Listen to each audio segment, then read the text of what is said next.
ভ্রমণ কিংবা চাকরির ক্ষেত্রে অনেকের পছন্দের তালিকায় শীর্ষে থাকে সংযুক্ত আরব আমিরাত।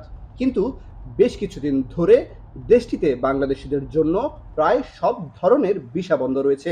এতে করে ভ্রমণে আগ্রহীরা যেমন হতাশ হচ্ছেন, তেমনি পিছিয়ে পড়ছেন কর্মসংস্থান প্রত্যাশীরাও। বর্তমানে শুধুমাত্র আমিরাত ঘোষিত চলমান সাধারণ ক্ষমার আওতায় থাকা প্রবাসী ও দুবাইয়ে শিক্ষাগত সনদধারী চাকরি প্রত্যাশীদের ভিসা দেওয়া হচ্ছে। সংযুক্ত আরব আমিরাতে বাংলাদেশি নাগরিকদের জন্য আউটসাইড কান্ট্রির সব ধরনের ভিসাই প্রায় বন্ধ বলা যায়।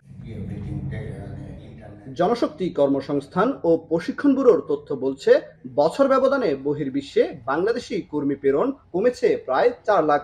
চলতি বছর নভেম্বর পর্যন্ত বিদেশে পাড়ি দিয়েছেন 9 লাখের মতো কর্মী। 2023 সালে বিএমইটি থেকে বহির্গমন ছাড়পত্র নিয়ে সংযুক্ত আরব আমিরাতে গেছেন প্রায় 99,000 বাংলাদেশি। চলতি বছর এই সংখ্যা নেমে এসেছে অর্ধেকে।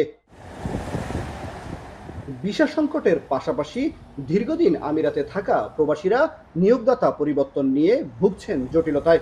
ইউই গভর্নমেন্টের সাথে একটা আলাপ আলোচনা করে আমাদের ভিসার এমপ্লয় ভিসাটা যেন অতি শীঘ্রই চালু করার ব্যবস্থা করা হোক। বারবার বাংলাদেশিদের ভিসা জটিলতার বিষয়টিতে অপরাধমূলক কর্মকাণ্ডের সঙ্গে সংশ্লিষ্টতা, প্রশিক্ষণ না থাকা ও দক্ষ শ্রমিকের অভাবকে দায়ী করছেন প্রবাসীরা।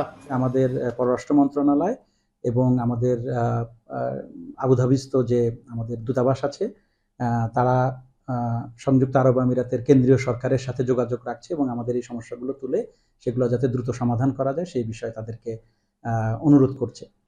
আমিরাতে ভিসা সমস্যা নিরসনের পাশাপাশি দেশটিতে কর্মস্থল পরিবর্তনের সুবিধা চালু করতে কূটনৈতিক পর্যায়ে জোর আলোচনার তাগিদ দিচ্ছেন প্রবাসীরা। কামরুল হাসান, জনি, এখন সংযুক্ত আরব আমিরাত।